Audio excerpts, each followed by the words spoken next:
Olá, meu irmão, minha irmã, graça e paz, sejam todos muito bem-vindos. Hoje, dia 17 de julho de 2025, estamos novamente aqui caminhando pelas Escrituras. É uma alegria imensa estar com os irmãos e podemos meditar na palavra santa do nosso Senhor Jesus Cristo. Nós vamos orar nesse instante, pedindo ao Senhor a sua iluminação. Oremos. Santo Deus, bendito Pai, muito obrigado, Senhor, por esse dia que o Senhor nos concedeu, por tantas bênçãos a nós ofertadas. Obrigado, Senhor, pelas graças a nós concedidas, em especial, Senhor, o privilégio que temos de poder, tendo acesso à Tua Palavra, meditarmos nela. Te pedimos que o Senhor nos ilumine nesse instante. Abra, Senhor, o nosso entendimento. Nos dê, Senhor, a capacidade de entender a Tua Palavra, também coração ensinável para poder acatar a Tua Palavra. Faz o Senhor nos ouvir a Tua voz. É a nossa oração no nome santo de Jesus Cristo. Amém. Queridos, nós vamos meditar hoje no livro de Atos dos Apóstolos, capítulo de número 28. Nós vamos fazer a leitura do versículo de número 17 ao versículo de número 22. Atos dos Apóstolos, capítulo 28, do versículo de número 17 ao versículo de número 22. Nos diz assim a palavra do Senhor. 3 dias depois, ele convocou os principais dos judeus e, quando se reuniram, lhes disse: Varões e irmãos, nada havendo feito contra o povo ou contra os costumes paternos, contudo vim preso desde Jerusalém, entregue nas mãos dos romanos, os quais, havendo-me interrogado, quiseram soltar-me, sob a preliminar de não haver em mim nenhum crime passível de morte. Diante da oposição dos judeus, senti-me compelido a apelar para César, não tendo eu, porém, nada de que acusar minha nação. Foi por isso que vos chamei para vos ver e falar, porque pela esperança de Israel que estou preso a esta cadeia, com esta cadeia. Então eles lhe disseram: Nós não recebemos da Judéia nenhuma carta que te dissesse respeito. Também não veio qualquer dos irmãos que nos anunciasse ou dissesse de ti mal algum. Contudo, gostaríamos de ouvir o que pensas, porque, na verdade, é corrente a respeito desta seita que por toda a terra é ela impugnada. A pregação do Evangelho, meus irmãos, é algo que todo cristão deve fazer. A pregação do Evangelho não é algo para especialistas ou para alguma coisa do tipo, mas todo cristão tem a obrigação. Mas nós temos uma ideia interessante, que é de achar que nós precisamos de ocasiões específicas, de oportunidades específicas.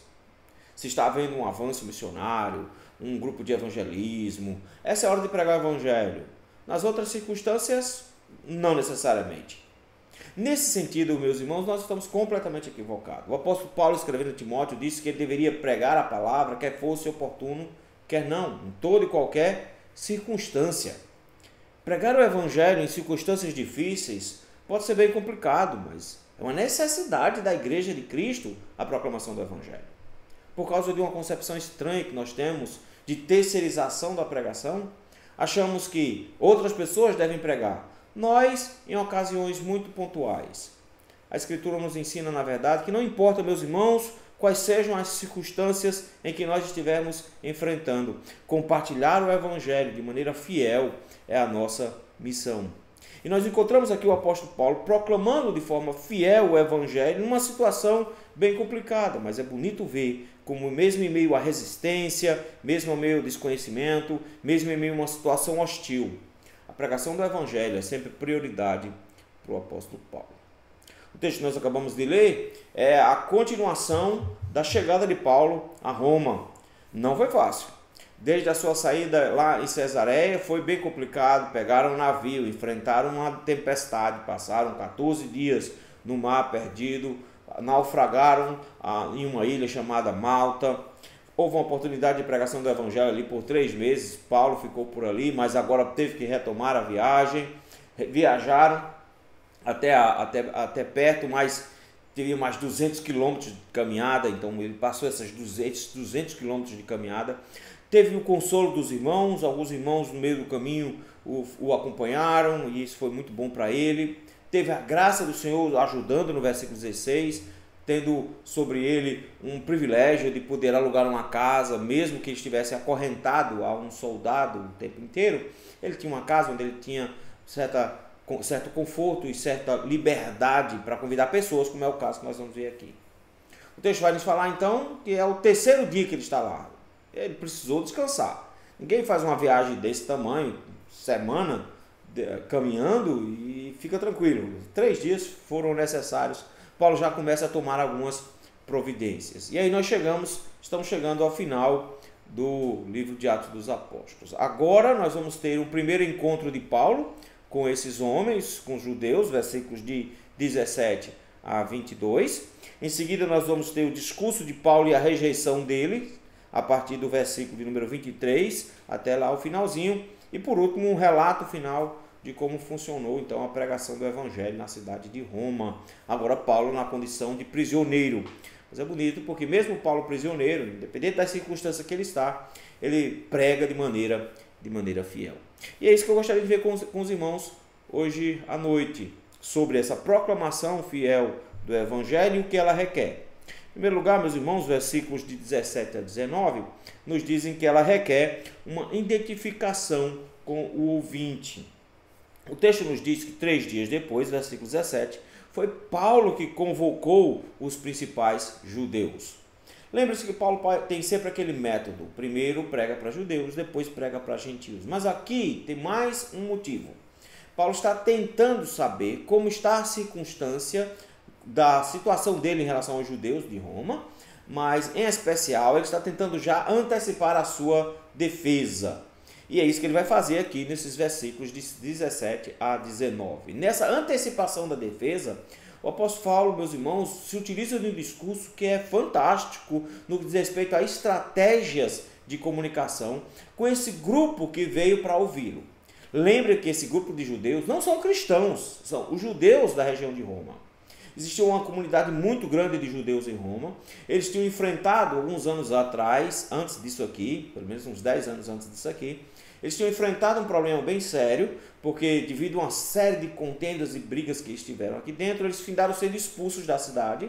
Lembre-se que Priscila e Áquila, que Paulo encontrou lá em Éfeso, ao que tudo indica, era um desses que tinham saído da cidade por causa dessa expulsão com o imperador Cláudio, mas foi relaxada essa confusão e eles voltaram. Aqui temos uma comunidade grande de judeus. Paulo então chama a liderança desse grupo. Versículo número 17 diz que ele convocou os principais dos judeus. Ele vai então explicar as circunstâncias em que ele chega em Jerusalém, aliás em Roma, preso. Mas a forma como ele explica, meus irmãos, é que eu acho que tem um grande fator aqui. Porque nós vamos descobrir que o que Paulo está tentando fazer não é ganhar a simpatia desses judeus. O que Paulo está tentando fazer é ganhar esses judeus para Cristo. E isso faz toda a diferença com a qual Paulo aborda o assunto, como Paulo começa o assunto e a forma como ele constrói os seus argumentos. Acompanhe comigo a maneira como ele começa. Versículo número 17, ele chama-os de varões e irmãos. É uma expressão comum para se referir a judeus como judeus. Paulo já usou essa expressão lá atrás quando falou em Jerusalém. Ao chamar de varões e irmãos, ele os chama de pessoas que compartilham com ele da mesma nação. Ele diz, nós somos iguais, nós também somos judeus, nós todos aqui somos judeus. Ele não se identifica com uma coisa extra, fora do judaísmo. Ele diz, eu sou judeu, tão quanto vocês. Mas ele precisa explicar a situação que ele se encontra. Ele precisa explicar o que está acontecendo com ele. Coisa que ele faz, isso no versículo 17. Logo de cara ele explica o que está acontecendo. Ele diz, varões e irmãos, nada havendo feito, primeiro, contra o povo, segundo, contra os costumes paternos. Ele sabe que essa é a acusação que fizeram lá em Jerusalém. Na verdade, quem fez essa acusação lá em Jerusalém foi um grupo de fora de Jerusalém. Mas o grupo de Jerusalém comprou a ideia e por isso que Paulo foi preso e tá essa confusão toda até agora. Paulo diz, eu não estou aqui por causa dessas coisas. Não fiz nada. Eu não fiz nada primeiro contra o povo. Paulo não é o inimigo de Israel. Paulo não está agindo contra Israel. Paulo não está aqui para destruir Israel, e eles precisam saber muito bem disso, porque foi por causa de alguém, alguns anos antes, que iniciou uma confusão, que a cidade entrou em parafuso e os judeus foram expulsos. Então, Paulo não é essa pessoa que é contra Israel. Em segundo lugar, também não é contra os costumes, que era uma acusação que tinham feito contra Paulo lá atrás, dizendo que Paulo estava quebrando os costumes impostos por Moisés. Paulo diz, eu não estou fazendo isso. Paulo já começa, meus irmãos, notem, fazendo uma espécie de identificação com eles. Paulo não chega duro, seco, batendo. Paulo diz, eu sou como vocês. Essa identificação inicial é importante porque uma postura de arrogância, de pretensão, de superioridade afasta a mensagem. Na verdade, Paulo se aproxima dizendo, eu sou como vocês. As minhas circunstâncias aqui não são justificáveis. Quando eu cheguei aqui, eu vim preso, não porque eu tenha feito alguma coisa contra o povo de Deus, não porque eu tenha feito alguma coisa contra Israel. Por isso, versículo número 17 ele diz, contudo, mesmo não tendo feito nada, mesmo não tendo agido contra os costumes nem contra o povo, vim preso de Jerusalém e entregue nas mãos dos romanos. Então, note que ele diz que ele está na mão de romanos. Isso aqui é como que dizendo, eu não estou aqui pela mão de judeus, eu estou aqui entregue na mão de romanos. E aí faz uma posição bem clara, como que eles não são o grupo com quem eu estou. Eu não estou com os romanos, eu estou aqui como prisioneiro dos romanos, para não parecer que ele está jogando de dois lados ou que ele tem uma preferência pelos romanos aqui. Ele está, de alguma forma, dizendo, eu tenho contato com vocês e eu estou entregue nas mãos dos romanos. Eu sou prisioneiro deles. Eu sou prisioneiro deles. Mas Paulo precisa explicar como é que ele conseguiu se tornar prisioneiro e chegar aqui. Ele faz isso no versículo de número 18. Ele diz, esses mesmos romanos que me mantêm preso agora, eles me interrogaram. Nota que Paulo não se preocupa em dar um bocado de informações. Isso é importante aqui. O silêncio de Paulo em relação a algumas informações é para evitar contenda, para evitar briga. Ele não diz como os judeus se comportaram em Jerusalém querendo linchá-lo. Ele não diz como os judeus de Jerusalém tentaram matá-lo na surdina no caminho para Cesareia. Ele não diz. Ele não diz como eles estavam tramando contra ele, com Félix lá atrás e com Festo depois. Ele não diz isso. Ele simplesmente esconde isso aqui porque não faz sentido ele gerar aqui uma discussão. Ele não está se defendendo. E eu acho isso fantástico. Porque Paulo não tem a pretensão de se defender. O que Paulo está tentando é criar um vínculo para a pregação. Por conta disso, não faz sentido acusar judeus, está vendo? Segundo, não faz sentido acusar os romanos. Paulo não se defende atacando. Eu quero que você note isso. Paulo não é agressivo na sua argumentação. Primeiro, ele não acusa os judeus em específico das tramas que fizeram, nem acusa os romanos. Ele diz, os romanos me investigaram, os romanos me interrogaram e eles quiseram me soltar. Ele não fala que um estava querendo ganhar dinheiro, ele não fala que outro estava querendo ganhar poder político, ele não fala dos pecados que envolveram as tramas que mantiveram Paulo preso por 2 anos em Cesareia. Ele não fala disso, porque isso não é importante para o argumento. O que Paulo quer mostrar é que a forma como ele está preso ali não é justa, só isso. E é isso que importa. Não faz acusação para não levantar os ânimos. Versículo número 18, ele diz, eles queriam me soltar porque eles sabiam que eu, uma vez interrogado, não tinha nada contra mim. Em especial, ele diz, sobre a preliminar de não haver em mim nenhum crime passível de morte. Ele diz, eles não me encontraram em mim nenhum crime que me condenasse à morte. Então, na visão deles, Paulo é inocente. E Paulo já começa a dizer, eles já me consideravam inocente. Aí vem a pergunta, então por que você está aqui? Se eles te acharam inocente, por que você não está solto? Se eles te achavam que era inocente, por que você está aqui? Aí ele volta para a ação dos judeus, mas eu acho interessante a forma como ele organiza o seu argumento. Versículo 19. Diante da oposição dos judeus, ele não diz como é que eles fizeram, ele não diz o que eles disseram, ele não se preocupa com esses detalhes, porque a única coisa que é importante é um grupo de judeus. E ele vai fazer essa distinção de forma muito clara. Não é a nação, é um grupo de judeus o estavam fazendo oposição. E essa oposição colocou em risco a vida dele. Por isso ele diz, diante da oposição dos judeus, senti-me compelido. Não foi uma decisão que ele tomou com prazer próprio. Ele diz, eu não me senti bem fazer isso. Notem que ele está tentando justificar por que é que ele está sob a proteção dos romanos e está ali diante do tribunal dos romanos. Parece que Paulo veio acusar judeus e a situação dos judeus em Roma já não é boa.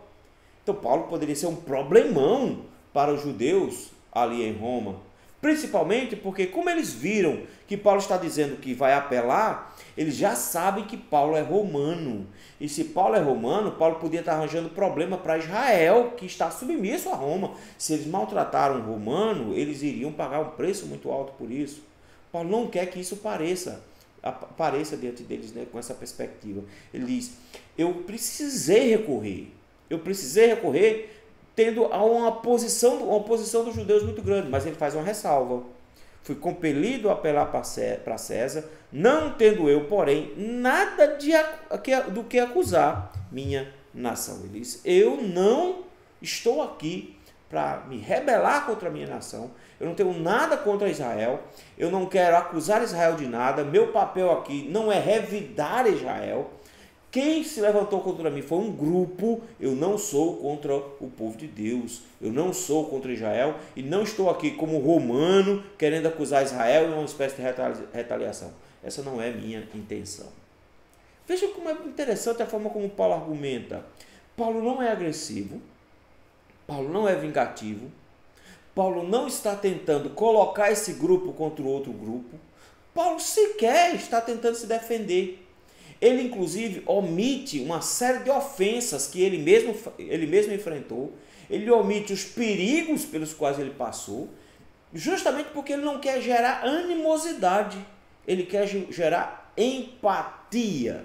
Porque o alvo dele não é chamar os holofotes para si. O alvo dele é chamar o holofote para a mensagem.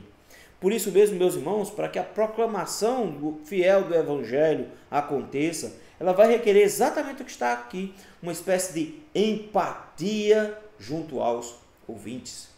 Isso é importante porque, às vezes a gente acha, porque nós estamos com a verdade, a gente precisa ir de forma agressiva.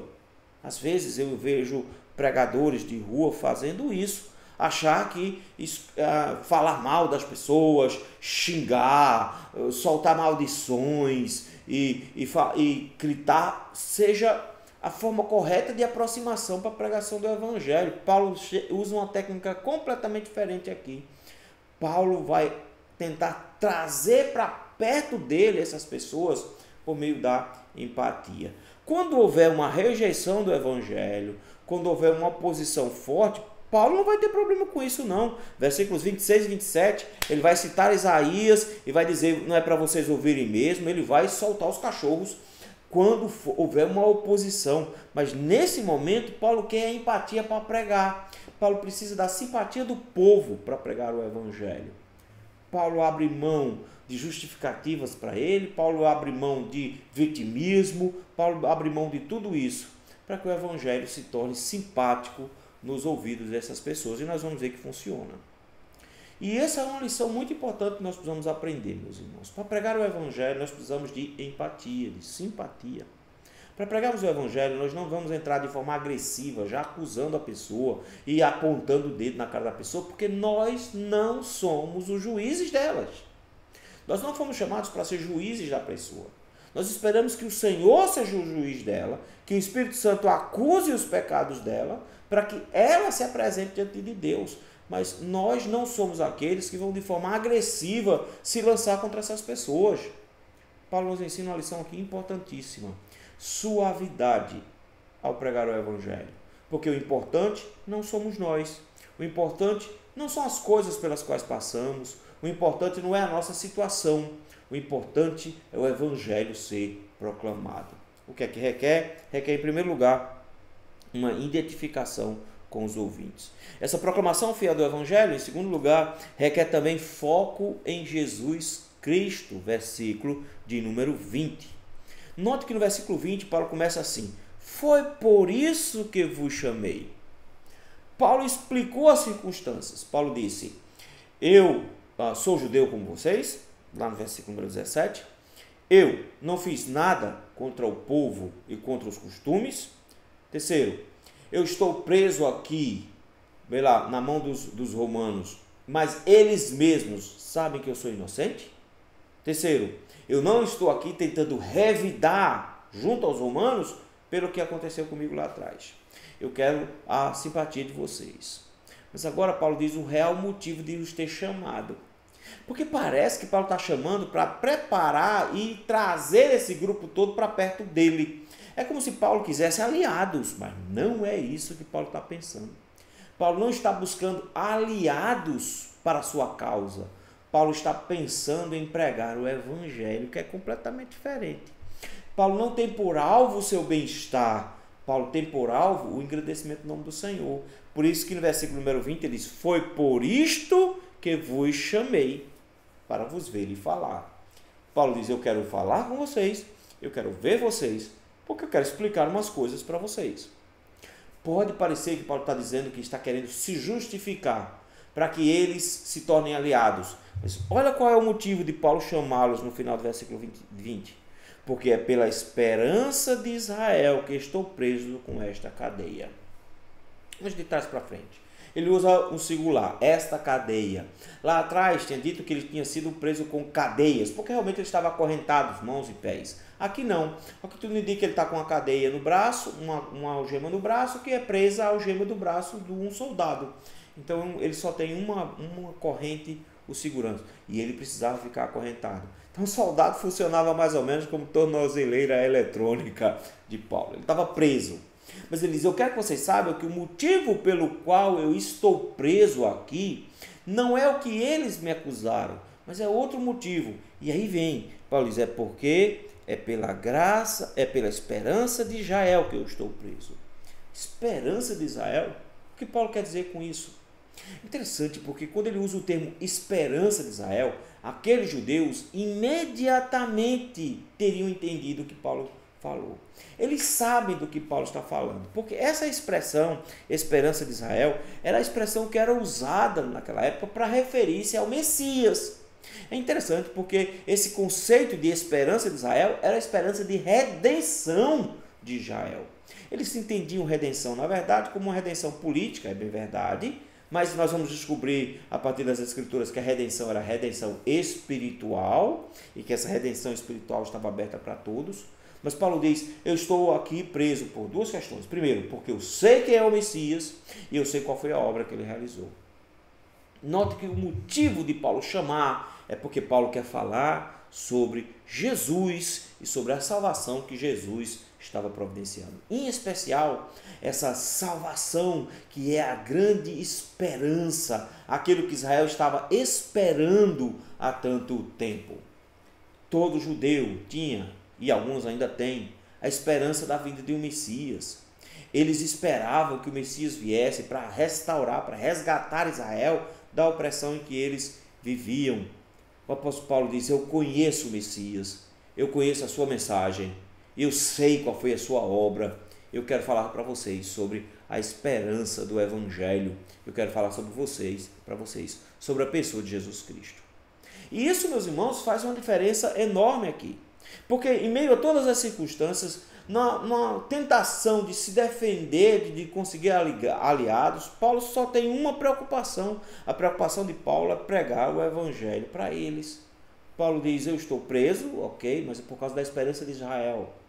E isso iria despertar neles o interesse para conhecer sobre essa esperança de Israel que Paulo tinha ali para pregar. Isso é uma abertura para o Evangelho do Senhor Jesus Cristo.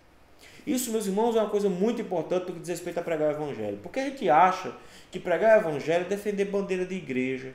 A gente acha que é mudar a pessoa de uma religião para outra. E isso não é pregar o Evangelho. O Evangelho, meus irmãos, não diz respeito a uma placa de igreja, uma placa de religiosa, mas diz respeito à obra de Cristo para salvar o pecador. Isso é Evangelho. O Evangelho diz respeito ao que Cristo fez, não ao que nós fazemos. Mas em muitos momentos o que nós encontramos os crentes fazendo, ao invés de pregar o Evangelho, é debatendo religião. Debatendo. Esses debates são infrutuosos, esses debates não levam a lugar nenhum, porque geram antipatia, geram brigas e discussões e não convencimento do Espírito Santo. O que Paulo diz aqui é que ele tem uma esperança de Israel para anunciar. Esse é o ponto do Evangelho. O Evangelho é o que Cristo fez para salvar o pecador. E é por isso que Paulo convoca esses judeus. Ele quer falar sobre essa esperança. Esse é o nosso objetivo.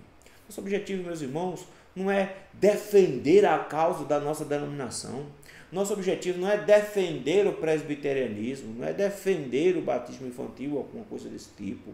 Nosso objetivo é pregar a Cristo, morto, crucificado, ressurreto, que ascendeu aos céus. Esse é o objetivo, pregar o Evangelho como ele realmente é.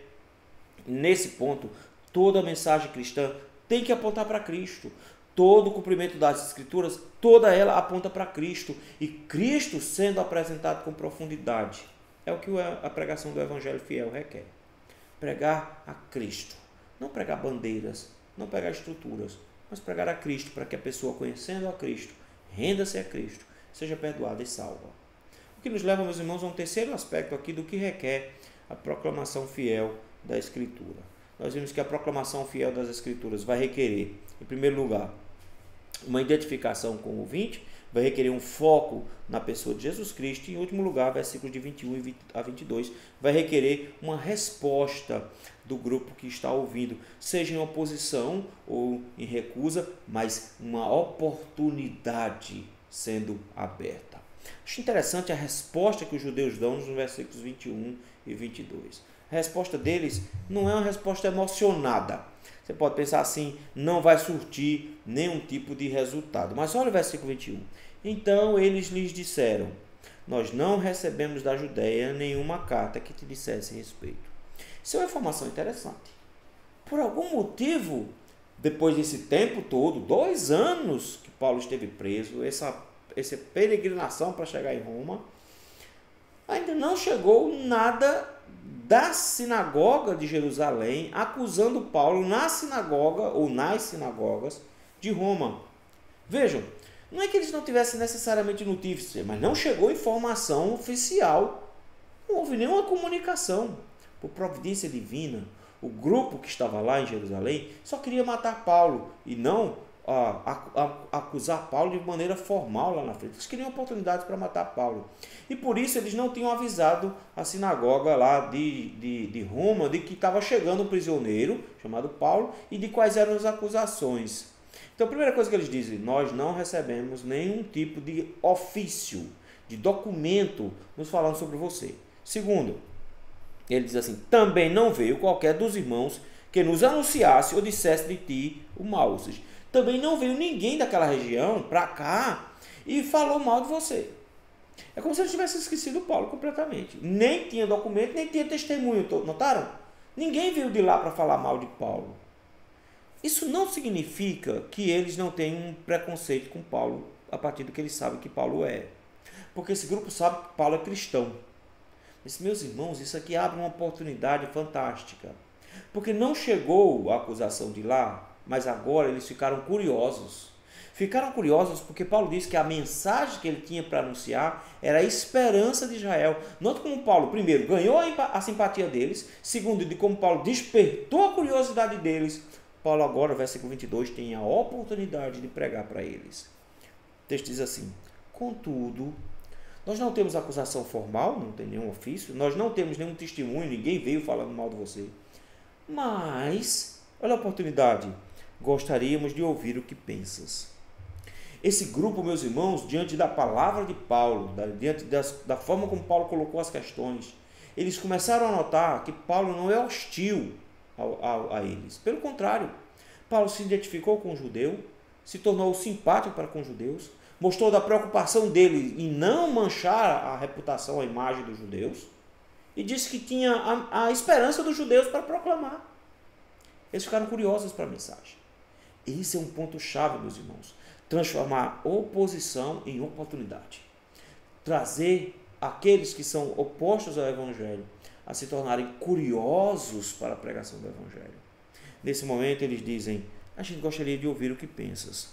Porque, na verdade, é corrente a respeito desta seita que, por toda parte, ela é impugnada. Eles não estão dizendo que são simpáticos à casa de Paulo. Está vendo? Ele está dizendo que eles escutaram a respeito dessa seita. Não tem a impressão que a palavra seita aqui é uma palavra como que negativa, pejoritária. Não é. Na verdade, a palavra seita é só um grupo, uma espécie de partido. Como, por exemplo, eles chamavam de seita os fariseus, eles chamavam de seita os saduceus, porque era um partido, mas um grupo só. Nós já ouvimos falar dessa seita dos cristãos. Nós já ouvimos falar. Mas nesse ponto ele diz, em todo canto que a gente escuta mal, falar mal dessa seita. Nós ouvimos falar mal dos cristãos. Mas a forma como Paulo se portou, a gentileza com a qual Paulo falou, a empatia que Paulo manifestou, a curiosidade que Paulo despertou, fez com que essas pessoas tivessem interesse em ouvir a palavra do Senhor. Paulo transformou oposição em oportunidade. Eles vão querer ouvir o Evangelho. Na verdade, nós vamos ver a semana que vem, a partir do versículo 23, que depois de ouvirem, isso virou uma confusão terrível, um grupo, se opôs. Isso não é problema, Paulo vai resolver isso depois. Mas Paulo conseguiu transformar um grupo hostil em um grupo curioso para ouvir o Evangelho. E isso, meus irmãos, é a ação de Deus. E isso é o alvo que nós temos na pregação do Evangelho. Ao invés das pessoas sentirem ojeriza pelos evangélicos, nós deveríamos pregar de tal maneira que as pessoas tivessem interesse, desejo de estar próximo de ouvir o Evangelho. É por meio da amizade, é por meio da simpatia, é por meio da pregação do Evangelho de forma simples, direta, que é esperança, que é salvação, antes de qualquer coisa, que nós precisamos, meus irmãos, pregar o Evangelho. O Evangelho pregado de forma fiel e correta, ao invés de expulsar, ele vai chamar a atenção de alguns. Alguns vão ser hostis mesmo, versículo 23 em diante. E vão continuar hostis ao Evangelho. Mas nós precisamos aprender a transformar oposição em oportunidade para pregar o Evangelho. Para pessoas que aparentemente, ou que por um acaso se posicionam de forma hostil, mas que por causa da postura e da forma como os crentes pregam, eles deveriam estar pelo menos com curiosidade para conhecer um pouco mais sobre o Evangelho. Se eles vão aceitar ou não, se eles vão acatar ou não, é outra coisa. Mas pelo menos despertar neles essa intenção, esse desejo de ouvir o Evangelho. Transformar a oposição em oportunidade. O texto então nos dá, meus irmãos, 3 lições sobre a pregação fiel do Evangelho. Nós vimos o que ela requer. Isso nos torna também desafiados a isso. Primeiro desafio, o desafio de identificar-se com aqueles que estão para ouvir a mensagem. Às vezes nós nos colocamos num altar, nos colocamos num patamar, como se nós fôssemos os melhores e colocamos o dedo na cara dos pecadores. Não foi para isso que o Senhor nos chamou. O Senhor nos chamou, meus irmãos, para termos empatia. Nota, o apóstolo Paulo, quando vai pregar em Atenas, ele se coloca junto com o povo. Ele vai denunciar o pecado, mas ele se coloca junto com as pessoas. E isso, meus irmãos, é muito importante. Nós não fomos chamados para ficar dando patada nas pessoas. Nós somos chamados para ganhar a simpatia delas. Isso não significa negar a mensagem. Veja, quando é para pregar a mensagem, Paulo vai pregar a mensagem. Mas isso não é negar a mensagem. Mas eu não preciso ser agressivo com as pessoas, eu não preciso ser antipático com as pessoas, eu não preciso chegar simplesmente com o dedo na cara das pessoas. Pregar o Evangelho, meus irmãos, é dizer para as pessoas: eu sou tão pecador quanto você. Eu já vivi numa situação em que você vive. Eu sei o que é o vazio na alma. Eu sei o que é a tristeza na hora de dormir. Eu sei o que é viver a vida como se não tivesse sentido. Eu sei o que é passar por isso e estar querendo tirar essa dor do coração com bebida, com festas, com drogas. Eu sei o que é passar por isso. Eu já vivi na situação em que você se encontra. Eu sei a tristeza que você tem no seu coração. Eu sei o vazio que você sente. Isso é empatia. As pessoas, para ouvir o Evangelho, precisam saber que nós somos tão pecadoras quanto elas e que nós não somos especiais em relação a elas, que nós não nos sentimos melhores do que elas, mas que nós só temos alguém especial para mostrar para elas. Essa é a primeira lição que o texto nos ensina. A segunda, se eu quero pregar o Evangelho, eu tenho que pregar o Evangelho. Não é sobre mim, mas é sobre alguém que fez algo por mim. Eu preciso dizer para as pessoas de que esse sentimento ruim que ela tem, eu também tive. Que esse vazio de sentido que ela possui, eu também já tive. Que essa tristeza que ela sente na vida, eu também já tive. Mas que Cristo foi que fez toda a diferença na nossa vida. De como Cristo me tirou das trevas, de como Cristo matou essa minha tristeza, de como Cristo me deu sentido à vida. É sobre Cristo a pregação, não sobre nós, meus irmãos, não sobre nossa igreja. Nós não estamos para debater a porta de igreja, placa de igreja, denominação, não é isso. Não é para chamar para a nossa igreja, é para chamar para Cristo. E para isso nós apresentamos a Cristo como esperança de salvação para aqueles que estão perdidos. A mensagem do Evangelho é a nossa mensagem. Nós estamos lá para dizer, essa circunstância que você está é por causa do pecado. Esse pecado que está colocado no seu coração vai não só te trazer tristeza, angústia e ausência de sentido, mas ele está te levando para a condenação eterna. Mas eu tenho a esperança para você. Eu quero falar sobre a esperança de Jesus Cristo para você. Eu quero falar sobre como Cristo pode resgatar você da situação em que você está, te dar alegria perfeita e plena, te dar sentido de vida, te tirar da condenação eterna e te garantir salvação eterna. Porque se ele fez isso comigo, ele pode fazer isso com você também. Essa é a nossa mensagem, meus irmãos. O que nos leva a um terceiro desafio aqui no texto. O desafio de transformarmos oposição em oportunidade.